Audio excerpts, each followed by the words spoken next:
Ah, le BTP, le doux bruit des marteaux-piqueurs à 7 heures du matin, l'odeur entêtante du béton frais et bien sûr, l'arnaque bien sentie qui vous ruine la vie. On aime tout ça, non?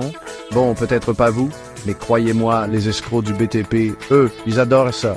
Et pour cause, ça fait littéralement des millénaires qu'ils perfectionnent leur technique. Alors, imaginez, l'Égypte antique, le soleil qui cogne, et vous êtes un pharaon qui veut la plus grande pyramide du monde. Facile, non? Sauf que même à l'époque, gérer des chantiers, c'était un cauchemar. Prenez le papyrus de Laon, par exemple. Ce qu'on y découvre, c'est que les ouvriers payés en bière, oui, en bière, en profitaient pour arnaquer tout le monde. 20% de réduction si vous payez en bière, devait-il dire aux fournisseurs peu regardants? Et le pire, c'est qu'ils piquaient des pierres pour construire leur propre tombe.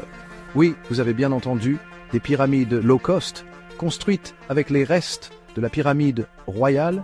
C'est un peu comme si votre plombier utilisait vos tuyaux pour refaire sa salle de bain, mais en version antique. Et le pharaon dans tout ça, il devait se retourner dans sa tombe, enfin, dans ce qu'il en restait, parce que, spoiler alerte, avec des fondations pareilles, les pyramides, ça s'écroule plus vite qu'un château de cartes un jour de vent. Passons au Moyen-Âge. Moi, c'était une époque où la foi était forte. Et les constructions encore plus fragiles.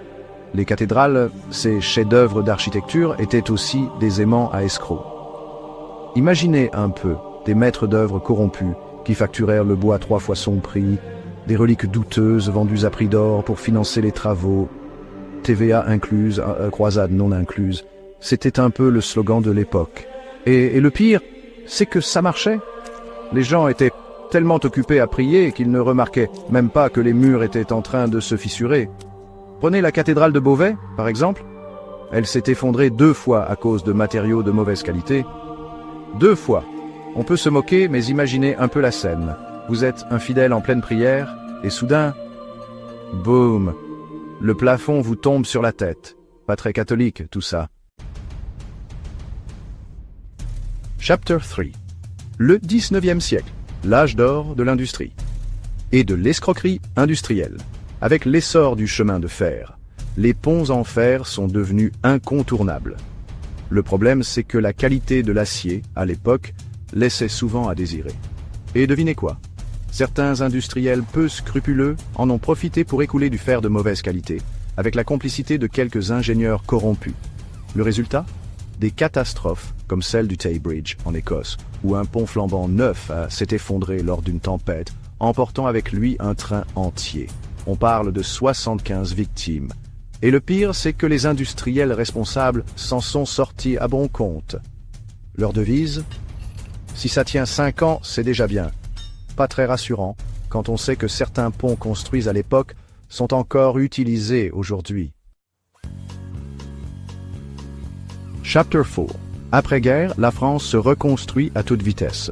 Le problème, c'est que la vitesse, ça ne fait pas toujours bon ménage avec la qualité. Surtout quand des promoteurs immobiliers véreux décident d'utiliser du sable de mer pour faire des économies sur le béton. Le hic, c'est que le sel marin, ça corrode le béton.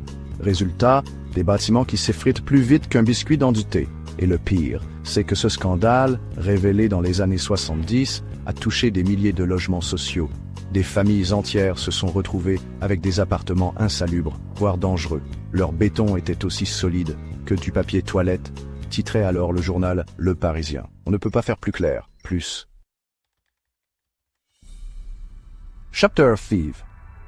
Aujourd'hui, les escrocs du BTP ont troqué la truelle contre le clavier. Oubliez les pots de vin et les fausses factures, place au deepfake et aux faux rapports d'expertise. Des entreprises peu scrupuleuses utilisent des drones pour inspecter les chantiers, mais modifient les images pour masquer les malfaçons. Regardez, ce mur est parfaitement droit, s'exclame le promoteur, alors qu'en réalité, il penche plus que la tour de Pise. Et ce n'est pas tout. Des matériaux écologiques importés d'on ne sait où, des certifications bidons. L'arnaque est devenue globale, numérique, indétectable. Enfin, presque. Alors voilà, vous savez tout, ou presque, sur les arnaques du BTP.